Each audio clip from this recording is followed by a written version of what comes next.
నమస్తే అండి, నేను doctor Sravanthi, obstetrician and gynaecologist at Medicover women and child hospital Visakhapatnam. ఈరోజు నేను మహిళల్లో అధిక బరువు మరియు ప్రెగ్నెన్సీ మీద ఎలాంటి ఎఫెక్ట్స్ చూపిస్తుంది అనే దాని గురించి మాట్లాడతాను. ఈ ఒబేసిటీ అనేది ఈ కాలంలో ఇప్పుడు చాలా ఎక్కువ కేసెస్ వస్తున్నాయి. సో వీటికి మెయిన్ కారణాలు ఏంటి అంటే life style changes, unhealthy food habits తీసుకోవడం అండ్ ఫిజికల్ యాక్టివిటీ తగ్గడం అనేది. సో చాలామంది ఏమనుకుంటారంటే ఈ ఒబేసిటీ అనేది జస్ట్ లుక్స్, ఎక్స్టర్నల్ అపియరెన్స్ మీదే ప్రభావం చూపిస్తుంది అని అనుకుంటారు. కానీ ఇది ఒక మెడికల్ కండిషన్.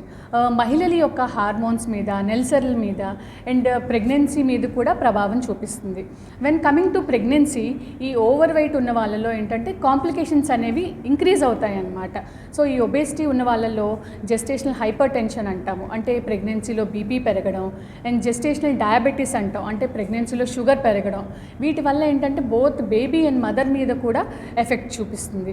సో ఈ ఒబేసిటీ ఉన్న వాళ్ళలో ఏంటంటే సిజేరియన్ డెలివరీలు కూడా ఎక్కువ అయ్యే ఛాన్స్ ఉంటుంది. వీళ్ళలో anaesthesia complications and wound healing problems కూడా వీళ్ళలో ఎక్కువగా చూస్తాం. కానీ ముఖ్యమైన విషయం ఏంటంటే సరైన జాగ్రత్తలు తీసుకోవడం వల్ల ఈ ప్రాబ్లమ్స్ని అనేది రిస్క్ మనం తగ్గించవచ్చు అన్నమాట.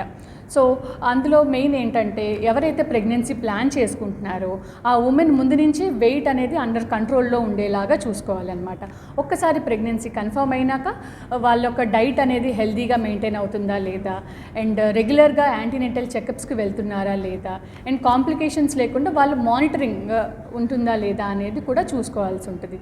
So with regular monitoring and మీ గైనకాలజిస్ట్ గైడెన్స్తో మీకు సేఫ్ ప్రెగ్నెన్సీ ఉంటుంది అండ్ హెల్దీ అవుట్కమ్స్ కూడా ఉంటాయి. Thank you.